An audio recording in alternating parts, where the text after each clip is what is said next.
আসসালামুয়ালাইকুম সবাইকে।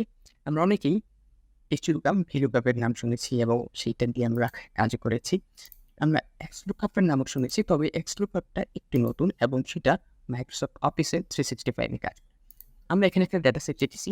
যেই ডেটা সেটে আমরা XLookup ইউজ করা শিখব এবং XLookup এর মধ্যে আবার XLookup কিভাবে ইউজ করা যায়, অর্থাৎ NasNet XLookup কিভাবে ইউজ করা যায় সেটা আমরা শিখব।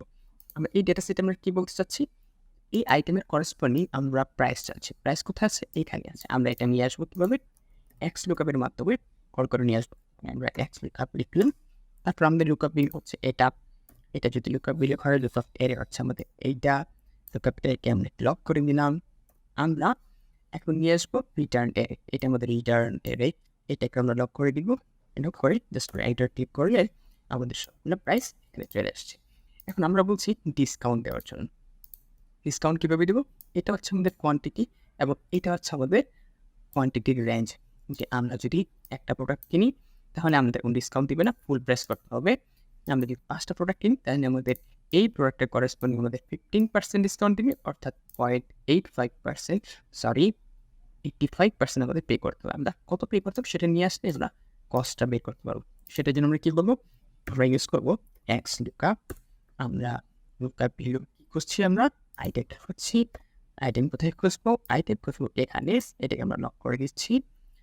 এখন আমরা বলছি রিটার্ন এ ভ্যালুটা এখানে চাচ্ছি। আমরা রিটার্ন চাচ্ছি, কিন্তু এই করেসপন্ডিং এই টেবিলে যা আছে সেগুলো চাচ্ছি আমরা।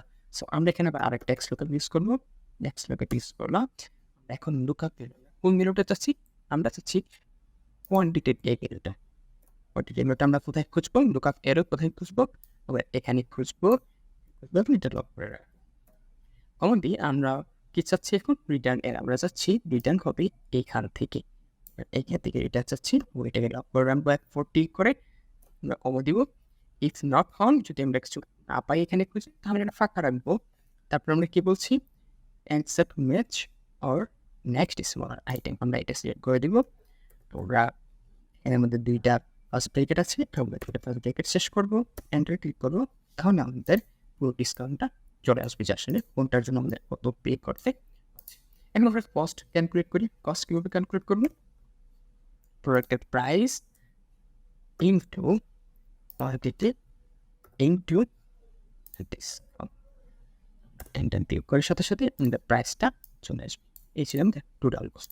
আমরা যদি টোটাল কস্ট আমাদের প্রোডাক্টের জন্য অর্থাৎ আইটেমের জন্য কী কস্ট সেটা বের করতে পারলাম, কিন্তু সবগুলো আইটেমের কস্ট আমরা কীভাবে বের করবো? যেহেতু এটা টেবিল, আমরা চলে যাবো টেবিল ডিজাইনে। টোটাল রোতে সিলেক্ট করবো আমরা। তাহলে আমাদের টোটাল রোয়ের জন্য একটা, টোটালের জন্য আমাদের আরেকটা রো ক্রিয়েট হয়ে যাবে। এই ছিল আমাদের XLookup এর ডাইনামিক ব্যবহার। আপনারা চেষ্টা করতে পারেন অফিস 365 এর মাধ্যমে। থ্যাংক ইউ সবাইকে এতক্ষণ দেখার জন্য।